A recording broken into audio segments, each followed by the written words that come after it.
Alors, il me fait plaisir de pouvoir partager avec vous une courte présentation, dans le fond, une introduction à l'économie sociale et solidaire. Euh, Peut-être juste pour dire que, pour me présenter et pour expliquer comment moi je suis arrivée dans le merveilleux monde de l'économie sociale et solidaire, comme sans doute beaucoup de monde comme vous, dans les années 80, en tout cas, je suis plus vieille, mais dans les années 80, je travaillais dans un des quartiers les plus pauvres du Canada, un ancien quartier industriel, où en tout cas, la pauvreté était assez importante.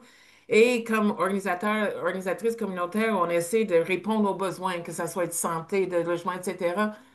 Sauf qu'on s'est rendu compte que le problème, essentiellement, c'est qu'on n'arriverait jamais. C'est une spirale infernale parce que le mode de développement de nos communautés, de notre communauté, était mal parti et créait de l'exclusion, créait le chômage, l'exclusion et la pauvreté. Et donc, il faut penser non seulement à réparer, mais aussi voir comment on peut développer un autre projet, une vision de développement. C'était en même temps le début de ce qu'on appelle le néolibéralisme au début des années 80 avec ce qu'on appelait le trickle-down economics, l'économie de ruissellement, où ce que la théorie dominante était de dire qu'il fallait laisser l'entreprise privée le champ libre pour créer le plus de richesse possible et que cette richesse allait percoler vers le bas, ce qu'on appelait le trickle-down effect, et donc, on avait à attendre passivement pendant les riches créer la richesse qui allait être partagée vers le bas. Dans les faits, autant géographiquement, parce qu'on était dans un quartier qui était vraiment littéralement en bas des quartiers les plus riches de Montréal, on voyait bien qu'il n'y a rien qui arrivait et on s'est dit qu'il fallait prendre une autre approche au développement économique, ce qu'on appelait à l'époque développement économique communautaire, qu'on appelle aujourd'hui ça et aussi l'économie sociale et solidaire, c'est-à-dire d'entreprendre le développement économique au bénéfice de la collectivité et pas au bénéfice en tout cas, des investisseurs externes, etc. Alors, c'est pour ça que quand on parle d'économie sociale et solidaire, on considère que c'est effectivement une composante essentielle des communautés en santé et donc des populations en santé. C'est sûr qu'il fallait démystifier aussi le discours dominant sur l'économie parce qu'encore aujourd'hui, même si l'OCDE, même si la FMI ont reconnu que le trickle-down effect, n'a pas fonctionné, qu'on n'a jamais eu autant de création de richesses sur la planète et on n'a jamais eu des écarts aussi importants entre les riches et les pauvres. C'était reconnu, nous on l'avait dit dès le départ, c'était reconnu autant, comme je dis, par l'OCDE, FMI. Malheureusement, il y a encore trop de politiques économique qui passe encore sur cette vision-là du développement. Et c'est pour ça que le mouvement, parce que c'est vraiment un mouvement en évolution de l'économie sociale et solidaire, je pense que c'est extrêmement important et je finirai juste avant d'embarquer dans c'est quoi exactement dont on parle, de dire que même au niveau des enjeux environnementaux, les experts du GIEC l'ont dit clairement. On ne pourrait pas résoudre la crise environnementale si on ne change pas la logique économique dans laquelle notre planète évolue. Donc, l'économie sociale et solidaire, en quelque sorte, est une contribution issus de la société civile, issus de la mobilisation citoyenne pour redéfinir c'est quoi, comment on développe l'économie, en rappelant qu'il n'y a pas une forme d'économie. L'économie, le mot en tant que tel, vient de notre mot grec qui veut dire hors dans la maison. Et on peut faire le ménage et organiser notre maison de bien des manières. On sait qu'il y a l'économie de marché, il sait qu'il y a l'économie publique et l'économie étatique, etc., l'économie informelle, l'économie au noir. Alors, c'est de reprendre l'économie puis de dire comment on peut mettre l'économie au service de la communauté et du bien commun. Alors, quand on parle de l'économie sociale et solidaire, certains pays, on parle de l'économie sociale, d'autres solidaires, des fois les deux, on réfère effectivement à une diversité d'activités économiques qui sont dans tous les secteurs. La différence qui définit l'économie sociale, c'est qu'on priorise le rendement à la communauté versus le rendement à des actionnaires extérieurs. Ce qu'on dit aussi des entreprises et des organisations d'économie sociale et solidaire, c'est qu'ils émergent des communautés en réponse à des besoins, mais pas juste des besoins, à des aspirations aussi des communautés. Et ce qui le distingue aussi du secteur privé traditionnel, c'est qu'il s'appuie sur des formes de propriété collective, j'y reviendrai, avec une gouvernance participative et démocratique. Donc, on est en train de définir un type de développement économique et un type d'entreprise, donc, qui est vraiment là au service de la communauté. Alors, quand on dit ça, bon, c'est très abstrait. Dans le concret, par contre, c'est dans notre vie quotidienne, dans beaucoup de pays, euh, ce sont à travers les entreprises d'économie sociale qu'on on reçoit des services, on fabrique des produits. On parle de coopératives, on parle de mutuelles, on parle d'associations, d'organisations sans but lucratif, de fondations. Il y a même des nouvelles structure évidemment adaptée à la réalité de chaque pays. Par exemple, ce qui prend beaucoup d'ampleur, en tout cas en Amérique du Nord, mais ailleurs, c'est des fiducies d'utilité sociale, qui sont des façons de gérer la terre puis d'autres actifs et les garder, les sortir complètement du marché de la spéculation pour les garder éternellement dans dans le réponse au bien commun. Euh, il y a il y a des gens qui considèrent que les secteurs de l'économie formelle qui sont basés sur les initiatives collectives, on pense à l'Afrique de l'Ouest, des femmes qui s'organisent collectivement avec des petits cercles d'emprunt, etc., qui sont considérés comme une partie de l'économie sociale et solidaire, ou tout au moins la source de l'émergence, parce que quand ces entreprises se formalisent dans l'économie formelle, souvent, ça reste des entreprises collectives. Alors, l'économie sociale, il présente dans quel secteur économique? Il y a des gens qui ont tendance et on a dû se battre beaucoup contre cette vision-là. C'est une économie de pause, c'est une économie de service, tandis que dans les faits, il y a une grande diversité de secteurs et que l'économie sociale, dans le fond, c'est la forme d'organisation, la forme de propriété et non pas le secteur qui le définit.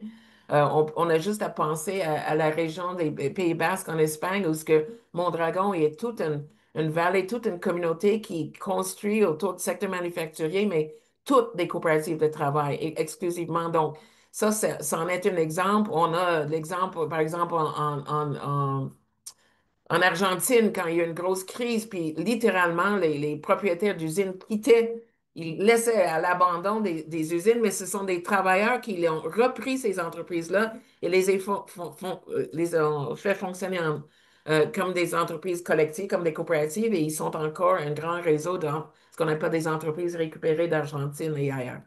Dans l'ouest de l'Afrique francophone, on voit par exemple, notamment au Sénégal, mais ailleurs, que les assurances santé ont été l'instrument préféré pour inclure les populations dans l'économie informelle, dans les secteurs ruraux, pour avoir accès à une certaine assurance santé. Au Japon, c'est les coopératives de consommateurs qui sont très présents, où ce que 30% de la population sont membres des coopératives de consommateurs. Et ce qui est intéressant de souligner, les études que le démontrent, c'est quand sur dans un marché de consommation, si on a une proportion, ça peut être 30-40% du marché de coopératives, ça a un effet sur l'ensemble des prix parce que ça démontre dans le fond qu'on est capable de livrer, de vendre des choses à des prix plus raisonnables que l'entreprise privée sans être contestée et sans autre modèle aurait tendance à faire. Aux États-Unis, très peu de monde savent que quand il y a eu l'électrification des États-Unis dans les années 30, c'est dans les régions rurales où il n'y avait pas beaucoup d'argent à faire, si on peut dire. C'est des coopératives qui ont développé, électrifié les campagnes. Et aujourd'hui, c'est encore dans beaucoup de milieux ruraux, les coopératives qui gèrent l'accès à l'électricité. Au Québec, nous, on a eu en tout cas, une bataille du mouvement des femmes pour pouvoir avoir accès les services de garde pour leurs enfants, pour pouvoir intégrer le marché du travail. Et aujourd'hui, on a un réseau d'accès universel à ce qu'on appelle des centres de la petite enfance. Ce sont des crèches ou des garderies, mais pas par l'État, pas par le privé à but lucratif, mais par des organismes sans but lucratif, des coopératives contrôlées par les parents, avec un financement mixte qui vient en partie de l'État et en partie la contribution des parents. Et finalement, dans le secteur de la santé, bon, dans beaucoup de pays, on en a plein des coopératives de santé, des cliniques communautaires, etc., etc. Donc, on voit que l'économie sociale, dans le fond, cette forme existe, a existé d'ailleurs depuis longtemps, mais il est de plus en plus reconnu comme une façon de développer et répondre aux besoins et aux aspirations de nos communautés et qui tiennent la route. Bon, alors, comme je dis, c'est un mouvement qui a vraiment évolué beaucoup au cours des dernières décennies sur tous les continents. Ça prend des formes différentes, ça prend même un langage différent. Il y a des places qui appellent ça des entreprises communautaires. En tout cas, il y a beaucoup de langages et des fois,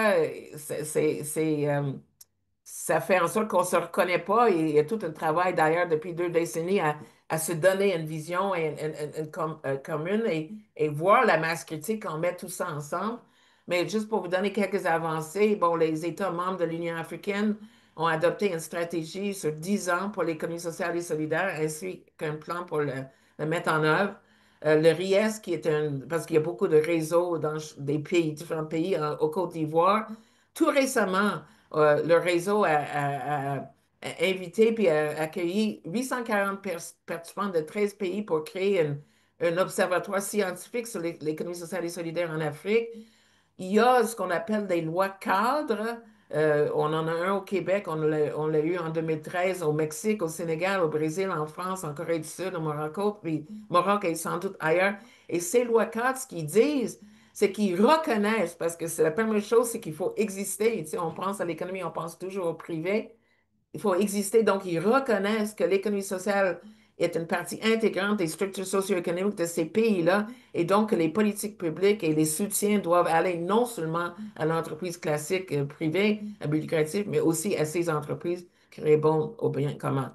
Et en Amérique latine, on a vu dans la dernière décennie, que ce soit en Équateur, en Costa Rica, au Mexique, Uruguay, Brésil et ailleurs, une reconnaissance légale et institutionnelle et on voit comment l'économie sociale joue un rôle de plus en plus important dans les économies puis dans les politiques publiques. Alors, ce soutien, il est présent dans le système, l'écosystème des Nations Unies. Moi, j'avais commencé à collaborer avec l'OIT en 2008, après la grosse crise où l'OIT se posait la question par rapport au travail et identifier l'économie sociale et solidaire comme une piste d'action. Mais depuis que ce soit les gens qui s'occupent des enfants, du développement, etc., alors ils se sont rendus compte qu'à un moment donné, il y avait une quinzaine d'agences des Nations Unies qui travaillent sur ces questions-là. Alors, ils ont créé une task force, là, Interagency Task Force on Social and Solidarity Economy. Puis il y a eu effectivement, puis les Nations Unies, évidemment, ont reconnu la contribution de l'économie sociale et solidaire aux objectifs du développement durable. Et il y a même eu une résolution en 2024 où l'Assemblée générale des États-Unis, des Nations Unies propose aux États membres de promouvoir l'économie sociale et solidaire et d'adopter des politiques, etc., etc. Donc, on voit son rayonnement est de plus en plus important. Alors, comme j'ai dit un peu au début, qu'est-ce que ça a à voir avec des communautés en santé et les santé? Ben, j'ai pas besoin de vous dire, je pense que vous le savez, c'est que le modèle économique dominant est à la source de beaucoup de cette crise écologique, ces crises sociales qui subissent nos populations et nos pays, qui ont des impacts évidemment directs sur la santé et le bien-être des communautés et les populations. Alors, nous, ce qu'on dit, c'est que l'économie sociale et solidaire est une autre logique économique. Il n'est pas une réponse seule. Évidemment, ça nous prend des économies publiques, ça nous prend des États. Il y a un rôle pour le secteur privé, bien que il faudrait quand même l'orienter d'une manière beaucoup plus, euh, en tout cas, plus profitable pour les communautés et pas juste pour les actionnaires, mais c'est une composante d'une transition socio-écologique qui est essentielle pour le développement durable. Et c'est dans ce contexte-là que l'économie sociale émerge comme une réponse très, très concrète en termes d'entreprise, mais aussi dans une vision et un mouvement plus large pour repenser notre modèle de développement et transiter vers un autre modèle de développement plus soutenable. Alors, à court terme, évidemment, ça, c'est la vision à long terme. Comme quand j'ai commencé dans les années 80, c'est toujours l'objectif, c'est de changer la logique dominante.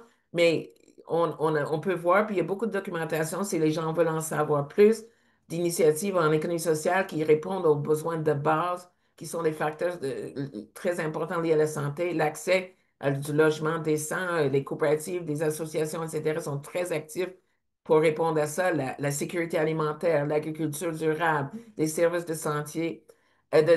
Donc, ils répondent d'une manière très concrète à des besoins qui sont mais aussi à des besoins de l'expression culturelle, parce qu'il y a beaucoup d'entreprises culturelles font partie de la grande famille de l'économie sociale, des entreprises qui travaillent sur l'environnement, etc. Mais l'autre composante, et ça, je finis avec ça avant de vous donner une référence pour plus d'informations, c'est que, en tout cas, moi, je ne sais pas s'il y a d'autres études dans d'autres pays, mais au Canada, il y a eu, il y a plusieurs années, une grande étude sur les facteurs de santé. Et les experts m'ont appelé pour me dire, Madame Nilton, il faut savoir que on a identifié trois. Et le premier, c'est évidemment les services de santé de base. Deuxièmement, comment on investit dans la petite enfance en bas de 5 ans, ça devient un facteur déterminant de santé.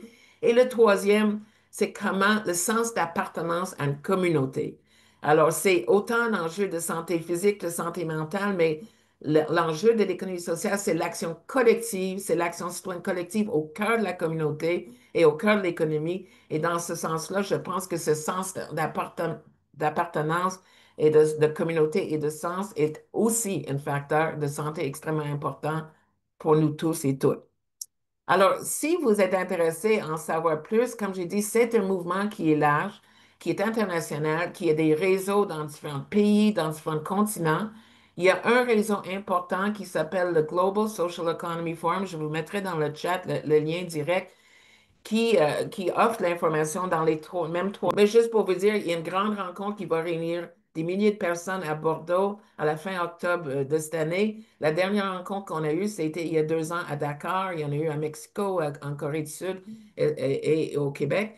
Alors, c'est un réseau où il y a beaucoup d'apprentissage et je pense que c'est pour les gens qui s'y intéressent, ce sera vraiment un bon moment pour faire ce lien-là. Alors, je vais arrêter là et s'il y a des questions ou d'autres choses.